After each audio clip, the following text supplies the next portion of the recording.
Hello, this is Brian. Welcome to the next part of East Table Mountain, San Bernardino National Forest, San Gabriel Mountains. I've been trudging up this steep gully for a little while, slow but steady. So far, there's only been one tricky spot where I had some Class 2, borderline Class 3 scrambling. It's a very short pitch, but you're definitely going to want to hold on to the rocks as you're climbing up. Climbing down, I imagine, is going to be a lot worse. Now, I'm still got a ways to go,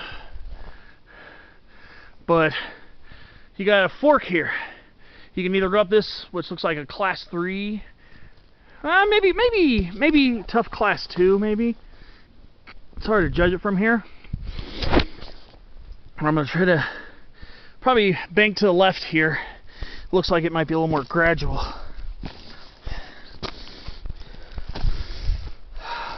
This is a pretty steep one, I'm not going to lie.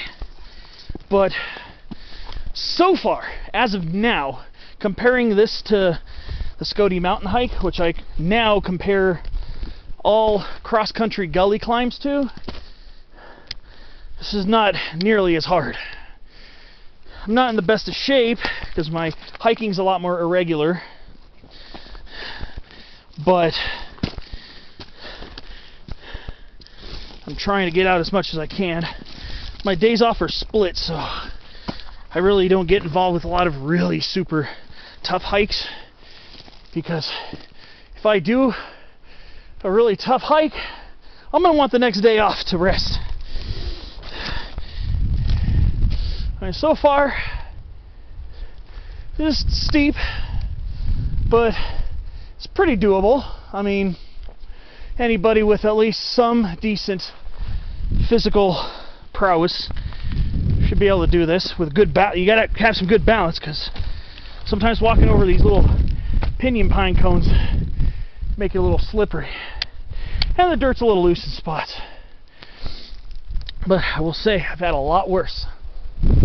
Scotty Mountain was 6 times harder than this, and the other mountain peak, Silver Peak, I climbed in the San Bernardino Mountains last January, was a little bit tougher than this.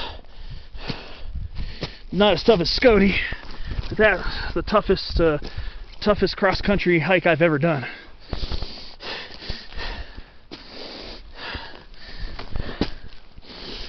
Now, like I said, sometimes you will get these little pitches of rock, but like I said, there's just one that's a little bit tricky.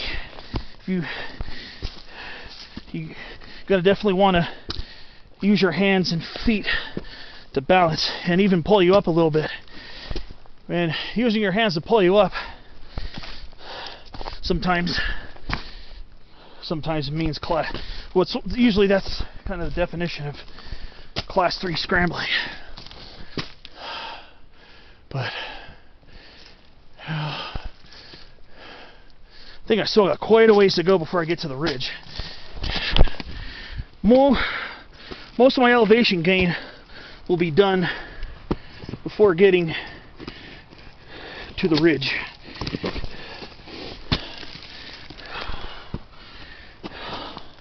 Probably have about 400 to 500 feet of it when I get to the ridge. That's why sometimes scrambling is a little tricky, because it's steep. I see a notch over there. Might try to go for that. Maybe follow the ridge if this ends up getting more complicated up ahead. That's what I gotta go back down. This is going to be one of those where going back down is going to be a lot more strenuous than going back up. I mean, yeah, granted, you're letting gravity,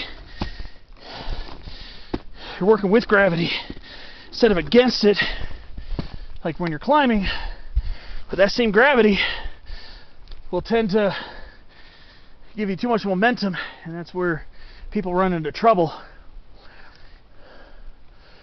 Going back down this side, I'm not looking forward to it. Maybe I will go along Valley View and just walk Angeles Crest the rest of the way if I have to. Yeah. Now it's starting to get a little more challenging over here. So, like I said, this is where you take your time, watch your steps, watch where you put your feet, please.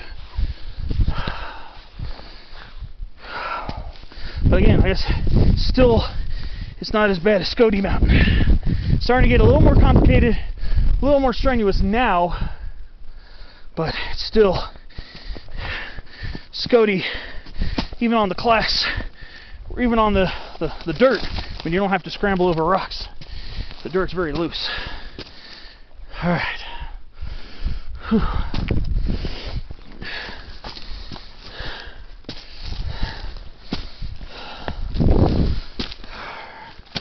This is just very steep here. Steep, and it is a bit loose, not gonna lie. The scree definitely makes things a little more strenuous on your feet. There we go. All right. I was wondering if I should go to the ridge there, or potentially have to bushwhack here. Gotta think about this one for a minute. Could get to the ridge going this way, but it seems like this might be a little more gradual.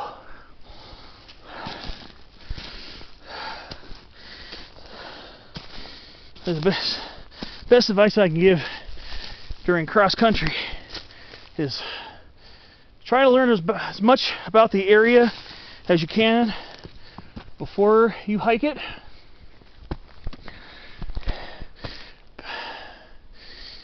In other words, look at the maps. I mean, looking at Google Earth does help. It does help. It's not perfect, don't get it twisted, but then again, it does help at least to a fairly decent degree, because unless it's so densely forested, which this isn't, it's pretty well covered here, but unless it's completely covered, I would say the pinions were a little denser in parts of Scotty. At least it allows you to plan. And planning, like I said, planning, even the best planning, is not always guaranteed to yield the results you want. You might run into an obstacle that is not visible. That's a chance you take. So have a backup plan or a bailout plan, because it might come to that. I've had to bail out before because the forest on Occidental Peak was so thick I couldn't see class 3 and class 4 rocks. But of course I did it the wrong way. I didn't just man up and walk the way I came. I tried to take a shortcut, which brought me in more complicated terrain, and that's where I ran into that accident. So my intentions were the right thing, to bail out in an unfamiliar situation where it looks like you get yourself caught up. The intention was right. The way I did it was wrong. I should have just climbed up that loose dirt back to the ridge line and just hoofed it back to where I parked at Eaton Saddle. Occidental Peak being over by Mount Wilson. More western part of these mountains. One thing I'll tell you, it is gorgeous up here. Beautiful. Unfortunate old Jeffrey pine snag there, but beautiful here. Probably should be on this side of the log, but oh well. I'll just use these branches as guiding points. Can't tell if this is a fallen pinion or a Jeffrey pine. Looks like a fallen pinion. Looks like it was quite large.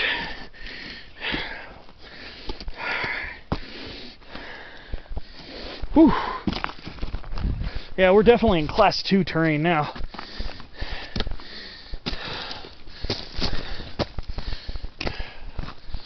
Looks like the bark of a pinion pine.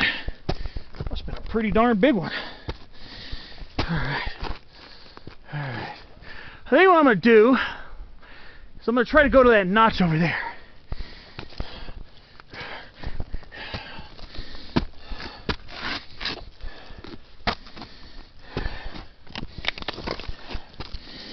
Alright. Oh boy. It's very steep. Thank God the soil's frozen from last night. Alright. I'm going to go towards that notch. That should get me closer to the dirt road, I believe. Now, just want to focus on getting up safely, so I'm going to cut out and catch up with you later on. So remember, I got to go back down to that. That's going to be cute. Woo! Man, beautiful up here, though. I can see Eastward Mountain. Oh, I can see. Oh, wow. Crazy. You can see Ord Mountain, Eastward Mountain, Rodman Mountain from here, and by Lucerne Valley. And I talk about those, you'll probably hear me reference those quite a bit in the videos, but did a hike up Eastward Mountain last March. It was an incredible experience. It was a pretty tough climb. I did a lot of gully walking and a lot of Class 2 and some borderline Class 3 at the top. But a beautiful hike up there.